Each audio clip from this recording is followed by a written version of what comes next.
오늘 주신 하나님 말씀은 창세기 34장 1절에서 31절 말씀입니다.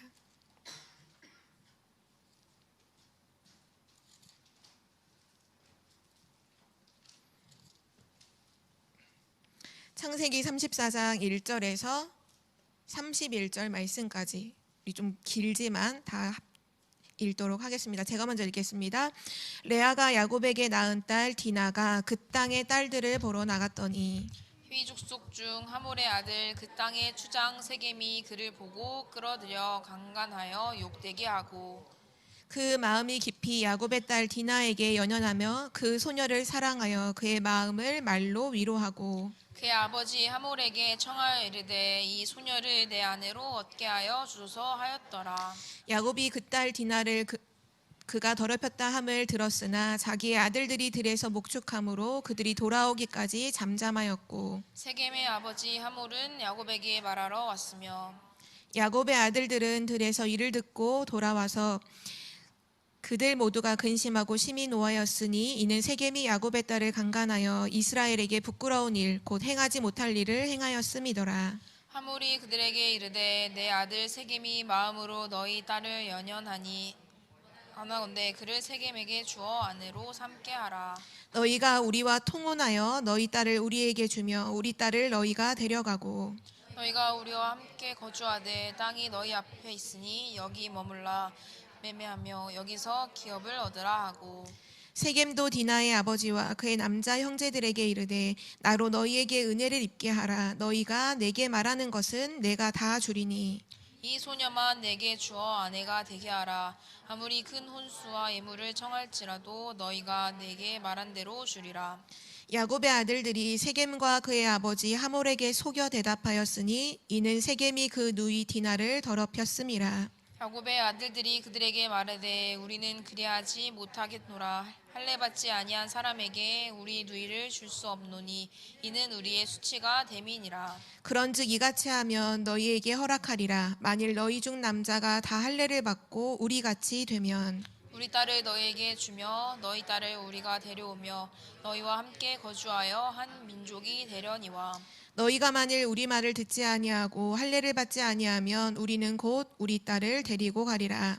그들의 말을 하몰과 그의 아들 세겜이 좋게 여김으로 이 소년이 그 일 행하기를 지체하지 아니하였으니 그가 야곱의 딸을 사랑함이며 그는 그의 아버지 집에서 가장 존귀하였더라.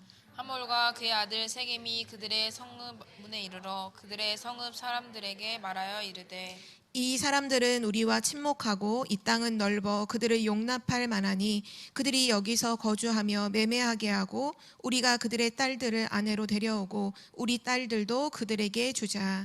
그러나 우리 중에 모든 남자가 그들이 할례를 받음 같이 할례를 받아야 그 사람들이 우리와 함께 거주하여 한 민족 되기를 허락할 것이라. 그러면 그들의 가축과 재산과 그들의 모든 짐승이 우리의 소유가 되지 않겠느냐. 다만 그들의 말대로 하자. 그러면 그들이 우리와 함께 거주하리라. 성문으로 출입하는 모든 자가 하몰과 그의 아들 세겜의 말을 듣고 성문으로 출입하는 그 모든 남자가 할례를 받으니라. 제3일에 아직 그들이 아파할 때에 야곱의 두 아들 디나의 오라버니 시므온과 레위가 각기 칼을 가지고 가서 몰래 그 성읍을 기습하여 그 모든 남자를 죽이고 칼로 하몰과 그의 아들 세겜을 죽이고 디나를 세겜의 집에서 데려오고 야곱의 여러 아들이 그 시체 있는 성읍으로 가서 노략하였으니 이는 그들이 그들의 누이를 더럽힌 까닭이라. 그들이 양과 소와 나귀와 그 성읍에 있는 것과 들에 있는 것과 그들의 모든 재물을 빼앗으며 그들의 자녀와 그들의 아내들을 사로잡고 집 속의 물건을 다 노략한지라. 야곱이 시므온과 레위에게 이르되 너희가 내게 화를 끼쳐 나로 하여금 이 땅의 주민 곧 가나안 족속과 브리스 족속에게 악취를 내게 하였도다. 나는 수가 적은즉 그들이 모여 나를 치고 나를 죽이리니 그러면 나와 내 집이 멸망하리라. 31절은 함께 읽겠습니다. 그들이 이르되 그가 우리 누이를 상녀같이 대우함이 옳으니까. 아멘. 오늘 말씀의 제목은 청소년 문제 시급하다라는 제목입니다.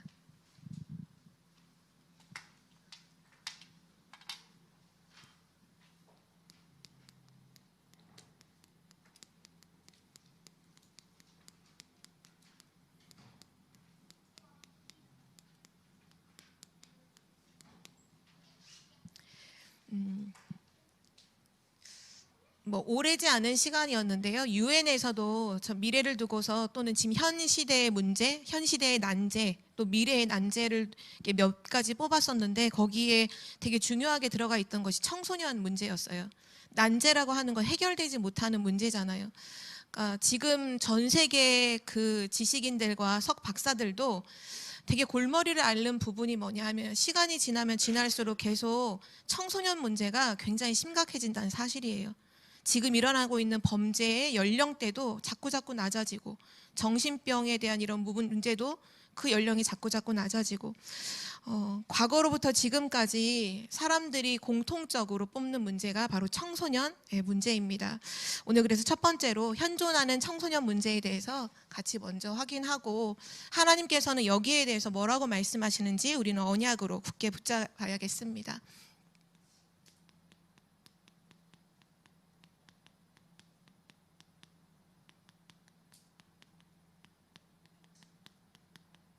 유 목사님께서 현장에서 복음 사역을 하시면서 이 현장 복음 메시지 또 그 이후로 창세기 지금 우리 메시지 같이 보고 있는데 현장에서 사실 복음을 증거하시면서 이 창세기 중요한 메시지를 전달하셨잖아요. 이걸 전달하신 지가 벌써 거의 20년 전의 일인데 오늘 이 공과에 나와 있는 얘기를 쫙 보면 지금이랑 다를 바가 없어요. 그러니까 이게 현재만의 문제도 아니고 시대의 문제고 앞으로 미래의 문제기도 하다는 거겠죠. 그 중에서 이제 가장 심각한 것이 요즘에 기사를 봐도 뭐 이게 사건이나 범죄 일어나는 것에 가해자가 대부분 10대가 지금은 진짜로 많죠. 뭐 무슨 사건만 일어났다 하면 10대들이 꼭 껴있어요. 요번에 뭐 사건이 살인 사건은 아니었지만 금은방을 요번에 아이들이 5명이서 털었어요. 근데 거기 누가 들어가 12살 초등학생이 이게 보니까 역할을 다 남겼더라고. 한 명은 망을 보고 한 명은 망치 같은 걸로 깨고 30초 만에 3천만 원어치를 다 가져가죠. 30초 만에 그 역할 분담을 딱 했는데 실제 들어가서 훔친 아이가 12살짜리랑 중학생 이렇게 2명이 가서 훔쳤더라고요. 전부 다 10대였던 것 같아요. 뭐 또 얼마 전에 자동차 사고도 있었잖아요. 10대들이 무면허로 운전을 해서 엄마 누군가의 그 탑승이 특별히 이제 죽은 아이의 엄마의 차를 몰래 가져와서 운전을 하다가 차끼리 부딪힌 건 아니고 다른 이렇게 건물은 아니었고 이렇게 그쵸 전봇대에 부딪혀서 차체에 보니까 이건 사람이 살아날 수 없는 형상이더라고요. 그래서 여자아이도 1명 죽고 남자아이도 1명 죽었죠. 그런 일들이 지금 너무너무 심각하게 일어나고 있고요. 지금 뭐 범죄 일어났다 하면 성인들보다 훨씬 더 잔혹하게 이루어지는 범죄가 청소년에 의해서 이루어지는 범죄죠. 그래서 사회에서는 계속 뭐 촉법 이런 거 있잖아요. 아이들의 연령, 범죄에 대한 그걸 해놓은 거를 없애야 된다, 뭐 낮춰야 된다 이런 얘기를 너무 많아요. 근데 그걸 낮춘다고 그래서 이 아이들을 교도소로 형량을 많이 집어넣는다고 이 문제가 해결되느냐? 실제 그렇진 않죠. 그러는 가운데 또 아이들이 보면 가출하는 경우들 또 지금은 학교 밖 청소년이라고 지칭을 하는데요. 그러니까 학교를 다녀야 할 연령의 나이대에 있는 아이들이 학교를 다니지 않아요. 뭐 자퇴를 했던 퇴학을 당했던 여러 가지 뭐 문제로 인해서 학교를 갈 수 없는 상황이 됐든 포함해서 지금 보니까 2021년도 기준으로는 거의 20%라고 하더라고요. 10명 중 2명이 지금 청소년들이 학교 안에 어떻든 그 테두리 안에서 정해진 시간 안에 보호를 받고 있는 게 아니라 지금 계속 세상에서 떠돌고 있는 거예요. 그러니까 세상의 모든 문화들과 지금 만나지 말아야 할 것들을 어른들의 그런 부분들이 좀 보호돼야 할 부분들이 있잖아요. 청소년들인데 보호되지 않은 상태로 너무 심각하게 노출이 되어 있고요. 지금 정신병이 코로나 이후에도 계속 급증했는데 이 정신병이 급증하는 지금 연령대가 10대예요. 10대. 지금 뭐 초등학교까지 이미 내려왔고 뭐 이제 얼마 지나지 않으면 이미 유치원 아이들까지도 이런 문제가 와서 심리 상담 받고 있는 아이들이 너무너무 많죠. 또 우리나라 자살률, 청소년 자살률 우리 1위잖아요. 그래서 이런 부분들이 지금 현존하는 청소년 문제로 너무너무 심각한데 이 해결할 방법이 없죠. 오늘 디나 사건에도 보면 이제 강간 사건이 일어나죠. 이 성범죄가 일어난 거죠. 그래도 얼마 전까지만 해도 이 성범죄에서의 약간 피해자가 10대들인 경우가 되게 많았어요. 그렇죠? 잘못된 어른들의 어떤 그런 문화와 또는 이게 돈과 다 연결이 되니까요. 그런 거에 의해서 희생당했던 게 청소년이라면 지금 성매매를 하는 친구들이 어른이 아니라 청소년을 이용해서 이런 얘기를 하죠. 저도 이제 그 합창을 가르치려고 여기 여자 소년원 미평학교를 갔을 때 그때 그 소년 원장님께서 이제 같이 맨 처음에 면담을 하면서 이렇게 쭉 얘기를 하는데 뭐라고 얘기하느냐, 들어온 아이들 중에 성범죄로 들어온 애들이 너무 많다는 거예요. 저는 그래서 피해자로 들어왔나? 근데 피해자는 들어올 리가 없죠. 보니까 성매매를 하는 거예요. 자기보다 어린 또는 자기 또래 아이들을 데려다가 폭행하고 감금해 놓고 포주 역할을 하는 거죠. 근데 그 역할을 하는데 나이가 15세, 막 16세. 남자애들도, 아니, 제가 있던 곳은 여자 소년원이에요. 여자애들이 그렇게 하는 거예요. 이런 일들이 지금 너무 진짜 많이 일어나고 있어요. 뭐 얼마 전에 그 N번방 사건이 우리나라에 크게 터졌잖아요. 이게 온라인으로 막 돈도 직접 만나지 않고도 막 턱 노에 삼아가지고 사람들이 막 비트코인 같은 거 보내면 영상 보내주고.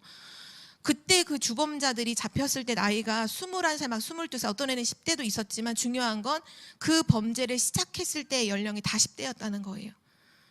지금 막 몇 년이 지나서 붙잡혀서 21살이라는 건 이미 시작했을 때 10대였다는 거죠. 지금 이 정도로 너무너무 심각해져 있고요. 이게 우리나라만의 문제가 아니라 전 세계의 문제예요. 뭐 범죄 단체를 조직하고 여기 또 들어가서 뭐 활동을 하고 그래서 행동을 하고 이런 일들을 계속 하죠. 그러는 가운데 우리가 조금 오늘 좀 주의 깊게 좀 생각해 봐야 될 부분이 뭐냐 하면 이 청소년 아이들이 뭐에 굉장히 취약하냐면 문화라는 것을 굉장히 취약하잖아요. 문화에는 이 아이들이 그냥 휩쓸려 버려요. 문화의 영향을 전부 다 받아요. 근데 이 문화에 영향을 끼치는 눈에 보이지 않는 운동이 있는데 그게 바로 뉴에이지 운동이에요. 제가 RTS 다닐 때 그때 유 목사님께서 그때 막 3단, 뭐 이전에도 3단체를 가끔씩 언급하시기도 했지만 본격적으로 3단체를 언급하셨을 때가 제가 RTS를 다닐 때 2010년도 그때였거든요. 그때 2010년도 막 2012년도 이때 메시지 때 3단체 막 연구해봐라는 이런 메시지들, 특히 RTS 생한텐들은 3단체 연구해봐라 이런 말씀 많이 하셨어요. 그래서 저는 학교에 뉴에이지에 관한 서적이 한 20권 정도 있었는데 저 그 책을 다 읽었거든요. 읽고 좀 이걸 정리하려고 했었는데 그때 당시에 이 뉴에이지라는 이 부분을 두고 사람들이 정의를 어떻게 했냐면 뉴에이지 운동이 맨 처음에 영매에 의해서 시작이 됐어요. 그러니까 무속인 영매에 의해서 시작이 됐지만 근데 이게 어떻게 동시다발적으로 전 세계에 퍼질 수 있었느냐, 그게 사람들도 의문이라는 거예요. 그래서 뉴에이지를 뭐라고 표현했냐 하면 이거는 전 세계에 동시에 나타나고 있는 영적인 네트워크다 이렇게 표현을 다 해놨더라고요.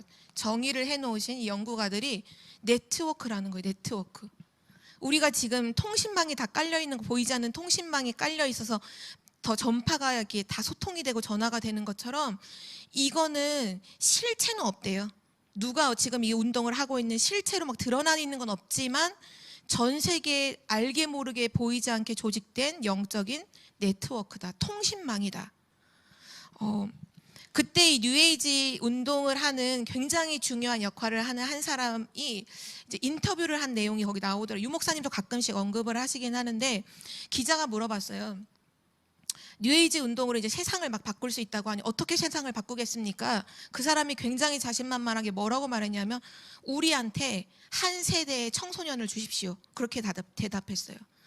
이 청소년에게 우리 뉴에이지 문화를 심고서 30년만 기다리면 세상은 다 바뀐다는 거예요. 근데 그게 곰곰이 생각해 보면 진짜로 맞는 게, 우리가 보통 한 세대를 정의할 때 30년으로 정의를 하잖아요. 지금은 10대예요. 약하고 누군가의 도움을 받아야 하는 존재들이지만 그 10대인 청소년들에게 뉴에이지 사상을 심어서 30년을 기다린 이후에는 그 아이들이 전부 다 사회의 요직에 들어가 있단 말이에요. 세상을 움직이는 지도자들이 되어 있다는 거죠. 그러면 이미 게임 끝났다는 거예요. 그래서 이 뉴에이지가 주목하는 대상이 누구냐면 청소년이에요. 청소년을 바꾸는 거예요. 그 사람들이 이 청소년을 두고서 보이지 않는 계속 문화를 가지고 작업을 계속 하는 거죠. 이 청소년들이 나중에 성인이 됐을 때에는 이 뉴에이지 문화를 가지고 세상을 살아가요. 걷잡을 수 없는 문제들이 생겨요. 그러면 이 뉴에이지는 어떤 생각을 갖고 있느냐? 인간이 신이다. 이게 뉴에이지 메시지죠. 귀신이 주는, 사단이 주는 메시지, 창세기 3장을 일으켰던 그 사단이 주는 메시지와 동일해요. 너가 바로 신이다. 이 책을, 저도 이제 뉴에이지 책을 봤을 때 되게 신기하게 느껴졌던 게 뭐냐면, 이 사람들이 약속하지 않아요. 뭐 러시아에 있는 사람 있고, 어떤 사람 영국에 있는 사람, 어딘가에 뭐 일본에 있는 사람들이 뭔가 자신의 문제들을 갖고 있어요. 자신의 문제를 갖고 있고 상처를 갖고 있는데, 이게 종교로도 해결이 안 되고 어떤 사람으로도 해결이 안 되니까 어떻게 하느냐? 밤마다 촛불을 켜놓고 명상을 하는 거예요. 각자 다 다른 시대, 다른 나라 사람들이 명상을 하는데, 명상을 하는 중에 뭔가 체험을 해요. 영적인 체험을 해요. 그때 받은 메시지가 다 똑같아요. 인간이 신이라는, 너가 바로 신이라는 거예요. 그 메시지를 듣고 체험한 사람들은 그때부터는 본격적으로 명상을 계속해서 귀신의 메시지를 계속 들어 자기 삶을 이제 인도받아 나아가는 거죠. 뉴에이지 운동의 가장 큰 메시지가 바로 이거고요. 그래서 결론은 뭐 하게 만드는 거냐? 결국은 접신하게 돼. 명상의 끝은 접신이죠. 사단을 숭배하게 만들고요. 이들이 담고 있는 메시지가 뭐냐? 기독교는 적이다. 지금 기독교, 특히 이게 서양에서, 미국에서 시작이 됐는데, 미국의 모든 근간은 기독교의 바탕을 두고 있는데, 그 모든 기독교의 규범과 틀과 이런 부분들을 다 깨트려 버려요. 기독교는 인류의 적이다. 그리스도 필요 없다. 인간이 인간을 구원할 수 있다. 이렇게 주장을 하고요. 그래서 뉴에이지의 목표가 뭐냐? 이들의 목표는 세계 정복이에요. 전 세계 사회, 문화, 경제 모든 부분, 정치 모든 부분을 정복하는 거. 실제 이 운동을 가지고서 있는 사람들에 의해서 좌지우지하는 거. 그래서 이 사람들은 뭐라고 얘기를 하냐? 예수 없는 지상 천국.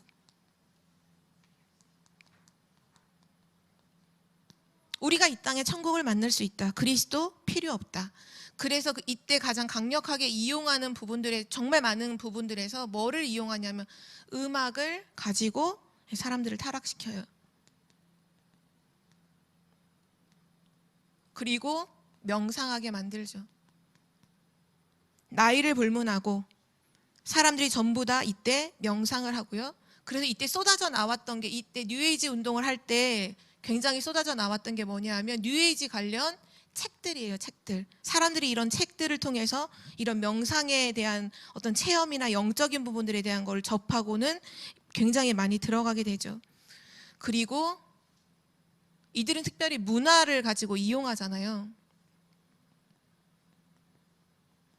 미신을 조장하는데 뉴에이지 심벌들 있죠. 심벌 가지고 상징, 그림 같은 이 형태를 다 옷으로 프린트해가지고 옷을 막 팔고, 그걸로 막 귀걸이도 만들고 막 배지도 만들고 막 판매하는 거예요. 노아가 이제 어떤 분에게 이제 선물을 받았어요. 아이들한테 게임할 수 있도록 카드 게임이에요. 카드 게임을 받았는데, 그 카드 게임이 뭐냐 하면 똑같은 그림을 누가 빨리 찾아서 이렇게 이기는 게임인 거예요. 근데 그 게임을 딱 봤더니 전부 다 무슨 심벌, 뉴에이지 심벌이 다 있는 거예요. 십자가 거꾸로 해놓은 것부터 시작해서 눈 하나 있는 것부터 시작해서 그런 심벌, 그게 아이들의 게임인 거예요. 근데 제가 놀랬던 게 뭐냐 하면 제가 그거를 확인하고 나서 와, 이거 진짜 어마어마하구나. 아이들로 하여금 빨리 눈을 이렇게 눈을 막 돌리면서 빨리 이걸 찾게 하는 중에 이걸 심는 거잖아요. 뇌에 각인시키는 거잖아요. 근데 저희가 제 교회 랩런트들한테 이런 게임이 있다라고 얘기했더니 다 알고 있다. 집에 다 있더라고요. 하나씩 다 갖고 있더라고요. 왜냐? 그게 아이들이 지금 갖고 있는 문화예요, 문화. 지금 뉴에이지 이 운동을 통해서 사단이 귀신 문화를 굉장한 즐거운 놀이 문화로, 또 음악으로, 영화로, 뭐 여러 가지 뭐 서적으로 어마어마하게 만들어서 사람들에게 영향을 다 주고 있어요. 그런데 모르죠. 제가 그때 랩런트들한테 그런 얘기를 했거든요. 독약이 있다. 이게 독약인 줄 모르는데 마시면 어떻겠냐요. 독약인 줄 몰라도 마시면 죽죠. 그렇죠? 모르면 안 죽는데 그게 아니잖아요. 독약인 줄 모르고 먹어도 독약은 죽는 거예요. 이게 뉴에이지 문화라는 거, 거기서 나온 거라는 걸 우리가 모를 수 있어요. 그런데 그걸 계속 접하면 영향을 계속 받아요. 어떤 영향을 받느냐? 하나님만 안 믿어져요. 하나님만 안 믿어져요. 특별히 이 뉴에이지에서 학문을 가지고 굉장히 발전시킨 학문이 심리학이에요. 심리학자들의 대부분 우리가 딱 들어도 너무나 이 책으로 유명하고 사람들이 알고 존경하는 심리학자들은 전부 다 뉴에이지 이론에 심취한 자들이고요. 나중에 그 연구한 박사님에게 들어봤더니 전부 다 명상하고 선불교로 갔다고 하더라고요. 선불교가 명상하는 불교잖아요. 뉴에이지 하는 이 사람들이 학문을 발전시키게 심리학이에요, 심리학.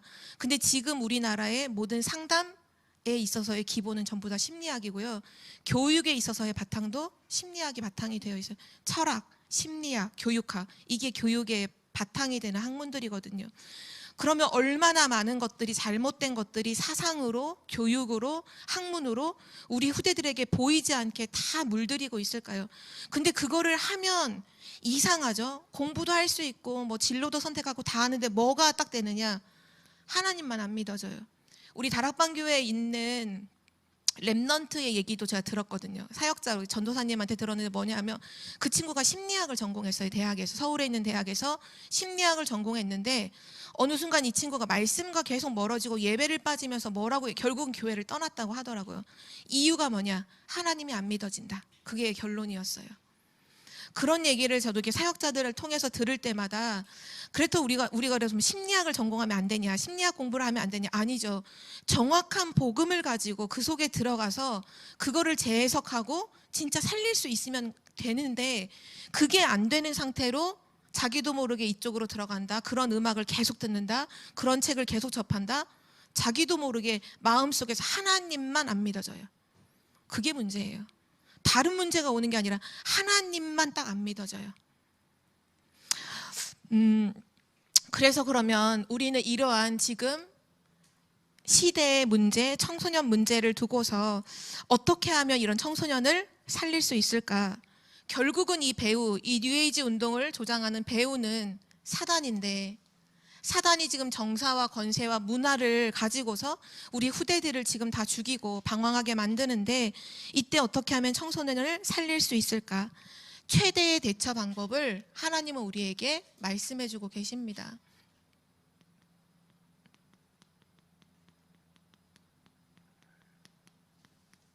그 대처 방법은 뭐냐면요, 말씀이에요. 하나님의 말씀. 하나님의 말씀을 가지고 우리가 말씀 운동을 펴야 돼요. 우리가 현장에서 말씀 운동 펴지 않으면요, 그 아이들의 비어있는 말씀 없는 마음과 생각을 전부 다 사단이 병들게 만들어요. 우린 뭐 해야 되느냐? 하나님의 말씀 운동, 진짜 우리 랩넌트에게 말씀이 들어가도록 만들어야 돼요. 이번 주 랩넌트 예배를 드리면서 랩넌트한테 그런 질문을 잠깐 했었어요. 혹시 랩넌트들 너네 가정에서 적어도 하루에 한 번은 예수가 그리스도라는 복음을 듣고 있냐? 하루에 한 번 이 복음을 듣냐? 부모님을 통해서 그리스도가 모든 문제 다 끝냈지? 너는 하나님 자녀지? 하나님 너와 함께 하시지? 이런 너무나 간단한, 정말 그러나 정말 복음의 핵심의 진리잖아요. 이런 얘기를 하루에 한 번이나 듣고 있냐? 아무도 손을 안 들더라고요. 어떻게 보면 우리가 가장 중요하게 해야 될, 정말 이번 주 강단 말씀 서론도 그랬잖아요.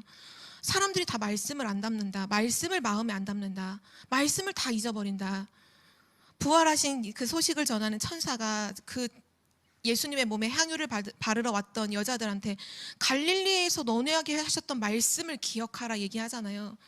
우리가 하나님의 말씀을 마음에 담고 기억만 하고 있어도 이런 세상의 풍조와 흐름 속에 휩쓸리지 않고 거기서 중심을 잡고 역행하면서 오히려 살리는 쪽으로 갈 수 있는데, 중요한 건 정작 뭐가 없냐? 말씀이 없어요. 말씀이 없으니까 이런 세상 흐름이 몰려오면 그대로 휘몰아쳐 가는 거죠. 그래서 최대의 대처 방법은 뭐냐? 하나님의 말씀이에요. 우리 후대들에게 하나님의 말씀을 심는 것 외에는요, 답이 없어요.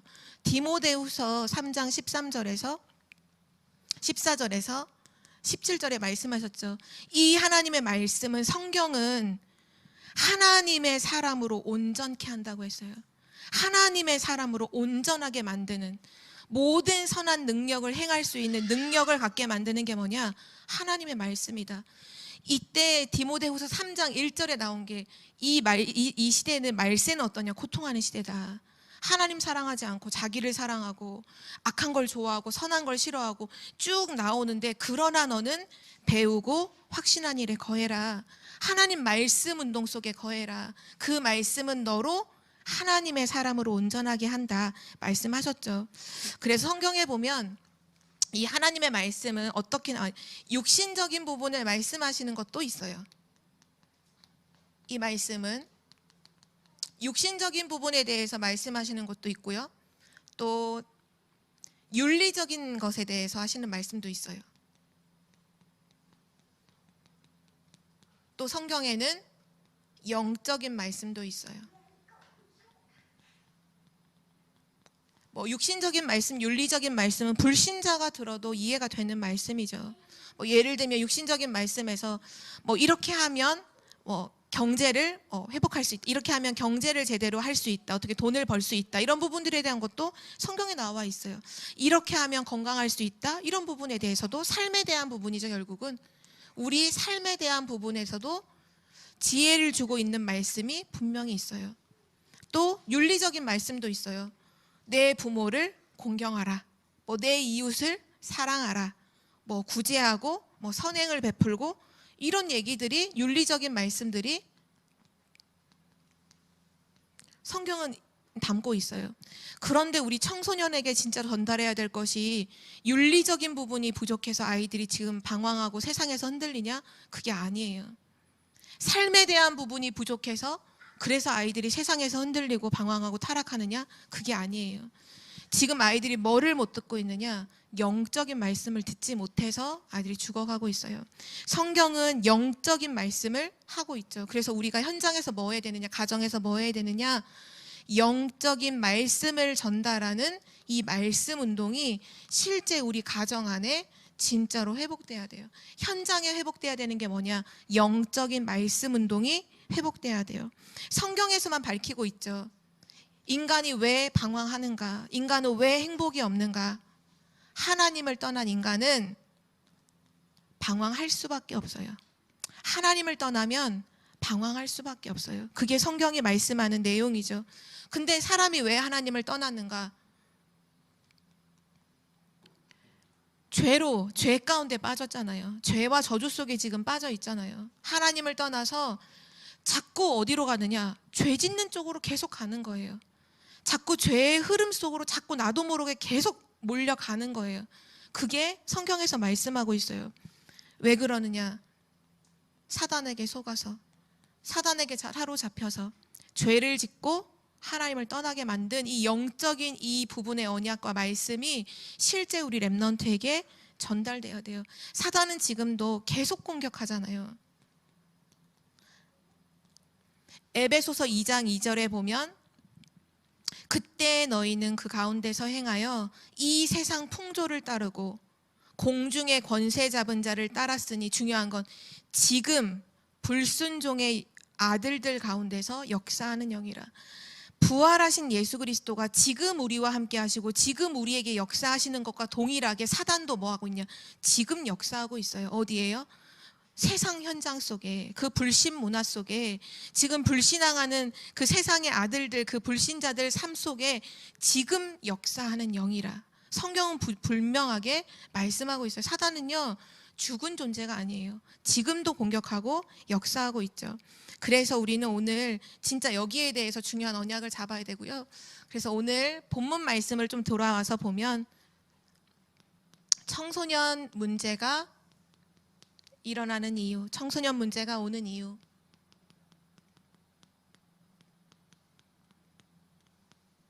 오늘 첫 번째인데요. 오늘 1절, 본문 1절을 보면 레아가 야곱에게 낳은 딸 디나가 그 땅의 딸들을 보러 나갔더니, 첫 번째가 뭐냐면요. 지금 야곱의 가정 상황이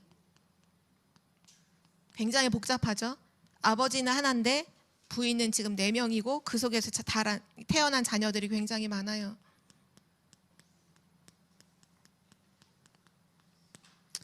복잡한 가정 문제입니다.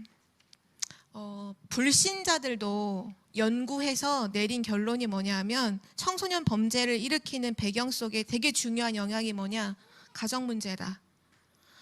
실제 우리가 밖에서 아무리 좀 이렇게 막 공격을 받고 스트레스를 받고 와도 가정에 와서 우리가 평안하고 뭔가 치유받을 수 있고 위안받을 수 있으면요 괜찮아요.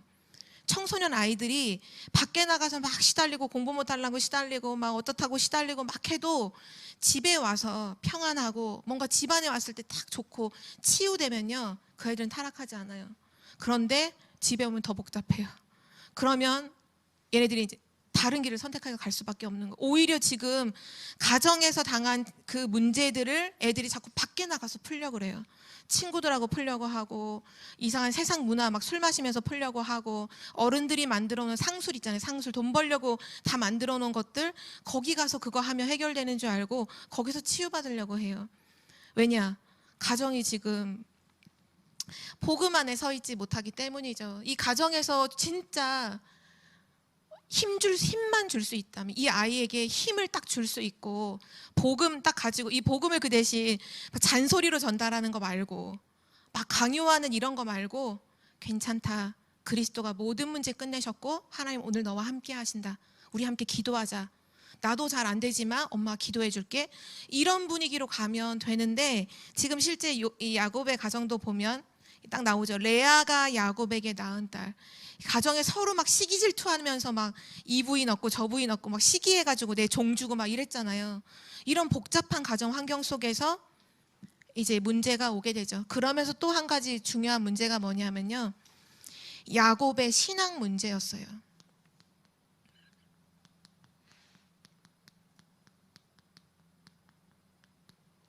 지금 야곱이 자기가 떠나왔던 아버지가 계신 결국 거기가 헤브론이거든요. 아브라함이 딱 정착했던 곳, 이삭이 딱 정착한 곳이 헤브론이에요. 헤브론까지 안 갔어요. 지금 막 이제 약복강 넘어서 자기 형 에서 만나고 형하고 이제 뭔가 화해가 됐잖아요. 그리고 안일했던 거예요. 거기서 그냥 머물러 버려요. 여기 나와 있는 이 33장 이제 끝부분에 18절에 보면은 17절에 보면 숫곳에 이르러 이제 숫곳에 머물러서 집을 짓고 세겜이라고 하는 성읍 그 앞에 이제 장막을 치고 살아요. 그러다가 오늘 디나가 세겜 그 성에 있는 여자들 보러 나갔다가 강간을 당하죠. 지금 야곱이 맨 처음에 베델에서 하나님 언약 딱 붙잡고 내가 너 다시 여기로 돌아올 것이다. 내가 여기 돌아오기까지 내가 너와 함께 할 거고 너를 인도할 거다. 그 언약을 분명히 가지고 돌아와야 되는데 거기까지 가야 되는데 지금 거기 안 갔어요. 가다가 중간에 그냥 머무르는 거예요. 그리고 그냥 그 땅에 가난 막 우상 숭배하고 이방 문화 있는 그런 문화 속에서 그냥 덜커덕 그냥 안일하게 머무는 사이에 그 문화 속에서 아마 이 문화에서는 아무나 여자가 오면 겁탈해도 상관없는 아마 분유의 문화였을 거예요. 그런 문화 속에 디나라는 딸이 이제 당하게 된 거죠.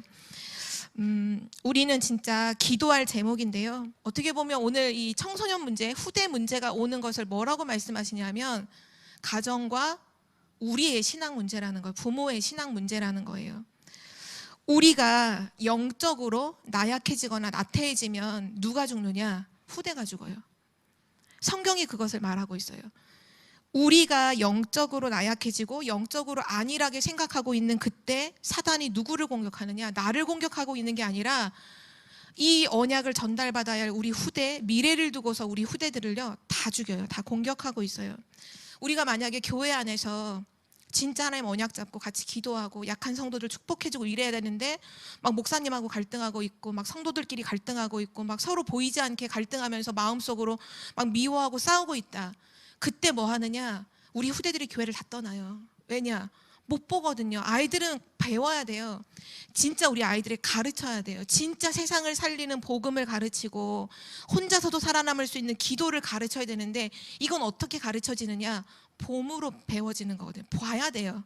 후대들이 봐야 돼. 아, 이런 문제와 사건 속에서 우리 엄마가 복음 누리고 우리 아버지 복음 누리고 진짜 우리 언약 가진 우리 뭐 중직자분들 어른들이 아, 이런 문제가 와도 복음 누리는구나. 아, 나도 복음 누리면서 서야 되겠다. 이래야 되는데 막 서로 신앙으로 야약해지고 갈등하는 가운데 맨날 막 보이지 않게 막 서로 미워하고 뭐 자리 다툼하고 그러고 있으면 후대들이 다 죽어요. 후대들이 교회를 떠나서 다 다른 데 가 있어요. 다 술 마시는 데 가 있고 세상에 노는 문화로 가 있고요. 다 떠나게 돼요. 우리는 이것을 오늘 중요한 기도 제목으로 잡아야겠습니다. 이때 디나가 강간을 당하는 사건이 터지죠. 세상 문화에 당한 거예요. 이게 강간 사건으로만 보는 게 아니라 세상의 문화에 우리 후대가 당한 거예요. 그 흐름 속에 당한 거죠. 그러면서 어떤 게 나오느냐? 정말 무섭죠. 사단이 진짜 배후에서 역사한다고 느끼는 게 뭐냐면요. 불신 풍조를 딱 조장해요. 성경에 하나님께서 이삭에게도 부인을 어떻게 얻으라고 하셨냐? 가나안 여인하고 가나안 지역에 있는 사람과 혼인하지 마라. 원래 너의 민족 거기 그래서 다시 고향으로 돌아가서 그 리브가를 데려오잖아요. 하나님은 이방인들과 결혼으로 섞이면 신앙이 흐려진다는 걸 알아요. 언제든지. 왜냐하면 이방인들은 우상 숭배를 하니까요. 그걸 금지했는데 이 세겜의 아들이 디나를 강간하고 뭐하고 딱 나오느냐? 우리 서로 혼인시키자. 우리 딸을 너희에게 주고 너희 딸을 우리에게 주고. 되게 좋은 것 같잖아요. 뭐 어떻게 보면 강간해놓고 안 버린 것만으로도 그래도 뭐가 괜찮네 이렇게 생각하는, 그게 아니라 이 영적으로 보면요, 지금 복음을 가지고 이 복음을 지킬 야곱은 복음의 사람이에요. 언약의 사람이에요. 이 복음을 가지고 전 세계를 복음할 이 언약을 지키느냐 못 지키느냐는 어마어마한 중요한 사람인데 이걸 가지고서 사단이 뭐를 딱 조장하느냐? 우리 서로 통혼하자 이거예요. 통혼. 같이 통혼하자. 나중에 어떻게까지 나오냐? 우리 한 민족이 되자 이렇게 나와요. 어떻게 이방 민족과 하나님의 민족이 어떻게 한 민족이 돼요? 살려야 되는 거지 한 민족이 되는 게 아니잖아요. 우리 한 민족이 되자. 그러면서 이 세겜의 사람들이 나중에 이제 뭐라고까지 얘기하냐면 어차피 이 사람들하고 우리가 한 민족 되면 이들이 갖고 있는 모든 물건, 이런 지금 막 갖고 있는 재산 다 우리 것 되는 거야. 다 계산 속에서 하는 거예요. 계산 속에서. 이런 풍조, 이런 문화를 막 조장하는 중에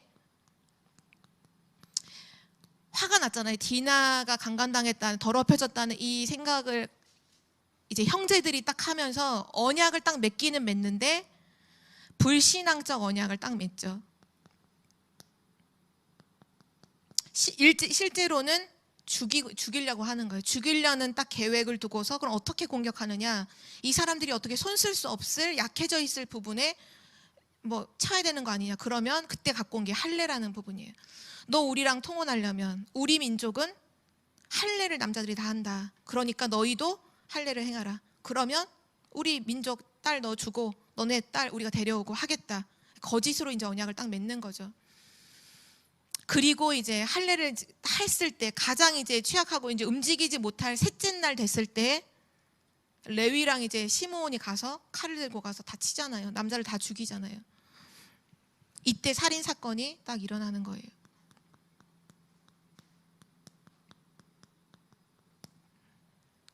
너무나 무섭죠. 진짜 이 우리 후대에게 진짜 복음을 심지 않으면, 우리 후대에게 말씀, 하나님의 말씀을 그 마음속에 담아주지 않고 이 부분을 해주지 않으면요, 세상 나갔을 때 이게 영적으로 그대로 일어나는 일이에요. 세상의 흐름 속에서 그 풍조, 세상의 불신풍조, 불신 언약, 그러는 중에 우리 아이들의 영적인 부분이 다 죽고요, 아이들의 마음과 생각 다 상처받고요, 삶이 완전히 무너져요. 공부 잘하고 못하고 그 문제가 아니에요. 하나님이 주신 중요한 언약을 아이들이 다 놓쳐버려요. 그래서 우리가, 하나님께서 왜 우리에게 렘넌트 운동에 대한 언약을 주시고 왜 RUTC 운동을 하라고 하시느냐, 그게 진짜 세상을 살리는 길이거든요. 세상 미래를 진짜로 살리는 길이 그것밖에 없어요. 그래서 진짜 우리 렘넌트들이 이런 세상, 지금 세상의 흐름이 이렇게 흘러가고 있는, 이게 결국 이게 세상의 흐름이잖아요. 흐름이고 영적인 지금 흐름인데, 이런 속에서 우리 렘넌트들이 세상을 두려워, 항상 메시지에서 나왔어요. 두려워하지도 말고, 세상을 우습게 보지도 말고, 우습게 보지도 말고, 또 대부분은 이렇게 많이 하죠. 렘넌트들이 세상과 타협하잖아요. 적당히 신앙생활 하면서 적당히 세상과도 함께 하고, 적당히 대충 세상과 타협하지도 말고, 실제 우리 렘넌트에게 뭐를 어릴 때부터 가르쳐야 되냐면요, 세상을 살릴 정확한 복음과, 어디를 혼자 갖다 놔도 진짜 하나님을 누릴 수 있는 기도의 비밀, 이 두 가지를 진짜로 어릴 때 가르쳐서 내보내야 돼요. 근데 이게 어떻게 가르쳐지느냐, 말로 가르쳐지는 게 아니라 이 아이들이 봐야 돼요. 그래서 우리 요즘에 계속 부모교사 기도 모임 때 기도하는 부분 중에 하나가 미션홈 가정, 모든 우리 교회 안에 가정이 미션홈이 되는 거잖아요. 왜냐, 우리가 일주일에 한 번 교회 나와서 말씀 듣는 걸로는 안 돼요. 매일 가정에서 생활을 하는데, 그 가정에서 보이지 않는 삶의 부분에서 언제나 이게 복음이 답이라는 부분이 삶에서 보여지고, 진짜 삶에서 보여지고, 어떤 문제와 어려움이 왔을 때 그때마다 기도하는 그 부모의 모습을 보며, 진짜 하나님을 의지하는 그런 모습을 보면서, 아, 나도 정말 저렇게 나도 서야 되는구나, 그걸 렘넌트들이 봐야 돼요. 정확한 복음과 기도의 비밀. 저도 개인적으로 하나님이 주신 미션 중에 하나가 이 기도라는 부분인데요, 제가 청소년 시절에는 기도의 비밀이 저에게는 없었어요. 그리고 실제로는 기도의 비밀과는 정반대의 모습으로 제가 살아가고 있었거든요. 근데 나중에 복음을 진짜로 알면서 제가 깨달은 게 뭐냐 하면, 진짜 하나님이 나에게 기도의 모델로 나를 세우시는구나. 지금 저는 기도가 너무 행복하고 너무 좋거든요. 기도가 아닌, 기도 생각하면 설렐 정도로 기도가 좋은데, 그래서 어떤 생각이 드냐면, 와, 청소년 시절에 기도가 이렇게 좋은 나를 이 길로 못 가도록 사단이 나를 완전히 공격해서 기도를 못 하도록 만들었구나. 근데 저의 기도에 있어서 되게 본이 누구냐면 부모님이시거든요. 그러니까 제 목사님 자녀 이어서 그럴 수도 있을지도 모르겠어요. 근데 제가 어렸을 때부터 항상 봤던 부모님의 모습은 기도하는 모습이었어요. 항상 이 강단에서 엎드려 기도하시는 모습, 또 집안에서 조용히 성경책 이렇게 앞에 조그만 책상 두시고 그 앞에서 성경 읽으시면서 기도하는 모습, 그게 어렸을 때 저의 잔상에 제일 많이 남아있는 모습이 기도하는 모습이에요. 그래서 저는 어렸을 때 잘못하잖아요. 동생하고 막 싸우잖아요. 막 치고받고 싸우잖아요. 그러면 먼저 동생한테 잘못했다고 사과하게 해놓고는 부모님이 항상 어떻게, 너 하나님 앞에서도 기도하라는 거예요. 회개하라는 거예요. 왜냐, 하나님이 너에게 붙여준 동생인데 지금 미워하고 막 그렇게 욕하고 했잖아. 근데 저 항상 그때 기도할 때 동생한테 미안하다고 할 때까지는 눈물 안 났는데, 하나님 잘못했습니다 할 때 눈물이 막 쏟아지더라고요. 근데 그게 저의 신앙에 있어서 굉장히 중요한 바탕이 됐어요. 왜냐, 하나님이 계시다, 하나님 앞에서 이런 것들 있잖아요. 정말 이거는 글자로 배워지는 게 아니잖아요. 그게 진짜 사실은 가정에서 전달돼야 돼요. 그래서 우리가 기도 제목을 진짜로 굳게 잡아야 돼요. 우리 모든 언약을 가진 가정들은요, 중요한 사명을 가지고 하나님 주셨어요. 왜냐, 후대를 그 가정에 주셨잖아요. 여호와의 기업인 후대를 주셨거든요. 신명기서에 보면 자녀에게 부지런히 가르쳐라. 그게 누구에게? 부모에게 주신 언약, 제1의 언약이죠. 그래서 생활 속에 그게 정말 좋은 것 같아요. 오히려 생활을 배제한 글자나 어떤 이런 걸로 가르치는 게 아니라 오히려 그냥 생활 속에서 크고 작은 문제들을 우리는 계속 만나잖아요. 그때 보여지는 믿음의 말 한마디, 그때 보여지는 기도하는 모습, 복음 누리는 모습이요, 그 아이들의 생활을 완전히 바꾸는 거예요. 복음의 사람으로, 완전한 삶으로서의 가르침이 되는 거죠. 삶으로 보여주는 진짜 살아있는 가르침이 되는 거죠. 그래서 이 문제가 터졌을 때 마지막 하나님께서 해결책을 말씀해 주세요. 그 이제 다음 주에 나올 텐데요. 창세기 35장 1절이죠. 하나님께서 야곱의 이 살인 사건이 딱 일어났을 때 베델로 올라가라.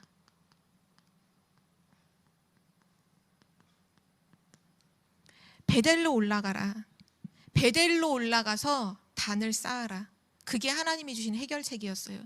지금 야곱이 원래 갔어야 되잖아요. 거기도 갔어야 되거든요. 베델로 갔어야 되는데 안 가고 지금 적당히 이제 약간 해이해져 가지고 그 문화, 세상 문화가, 그 가나안 문화가 어떤지도 모르는 상태 속에서 거기 잠깐 세겜 성 앞에 머물렀다가 지금 이 살인 사건이 일어나고 강간 사건이 일어나고 하나님 말씀은 베델로 올라가. 베델로 올라가서 단을 쌓아라.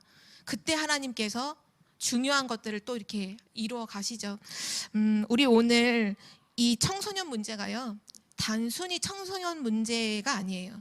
실제로는 뭐냐 하면 지금 이 시대에 영적인 흑암이 역사하고 있다는 걸 보여주는 게 청소년 문제예요.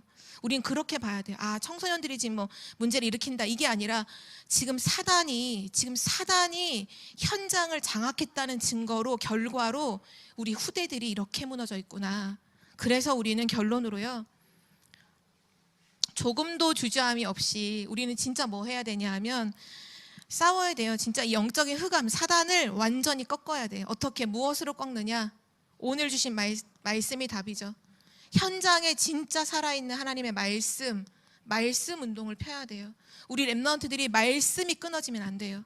오늘 왜 이 사건이 일어났느냐? 결국 말씀 끊어져서 온 사건이 일어난 거예요. 말씀이 가정에 끊어지고 후대에게 끊어진 결과로 온 재앙이죠.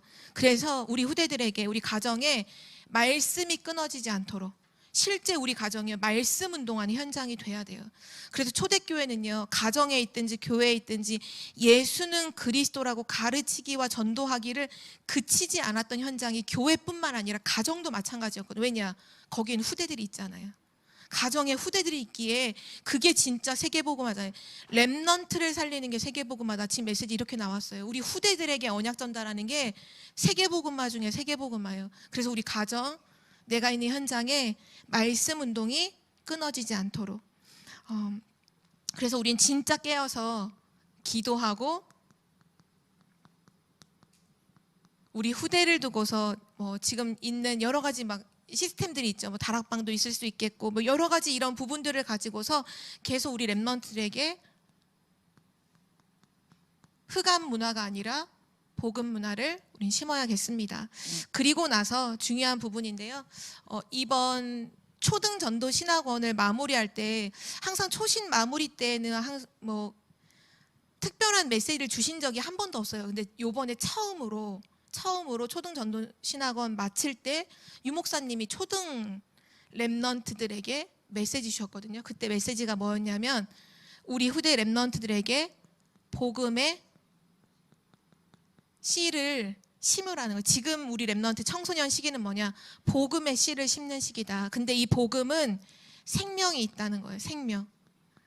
그리스도의 생명이 있죠. 그래서 이 복음의 씨가 어디로 들어가야 되냐? 우리 렘넌트들의 영혼 속에 심겨지면 반드시 열매를 맺는다. 어떻게, 언제 열매를 맺느냐, 어떻게 열매를, 그런 생각을 할 필요조차 없다. 우리 뭐만 하면 되냐?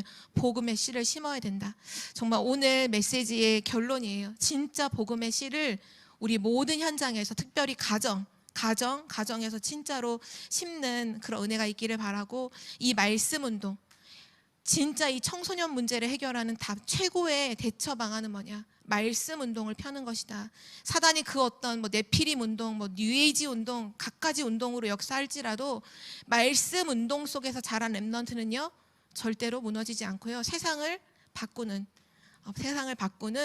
남은 자 렘넌트로 설 줄 믿습니다. 우리 기도하고 마칠게요. 살아계신 하나님, 오늘 야곱의 가정에 일어났던 이 사건을 정말 우리가 영적인 눈으로 보고 또한 이 시대의 문제라는 것으로 정확하게 보며 실제 우리 가정에 놓쳐진 이 말씀 운동이, 우리 삶 속에 끊어져 있는 이 말씀 운동이 회복되도록 언약 주심에 참으로 감사드립니다. 우리 렘넌트들이 정확한 복음의 언약, 그 복음의 말씀의 흐름 속에 항상 있게 하시고 날마다 있게 하셔서 이 렘넌트들이 세상의 흐름을 따라가거나 세상과 타협하거나 세상을 두려워하고 우습게 보는 것이 아니라 세상을 치유하고 세상을 살리는 남은 자 렘넌트의 여정을 살게 하여 주옵소서. 감사드리며 주 예수 그리스도의 이름으로 기도드립니다. 아멘.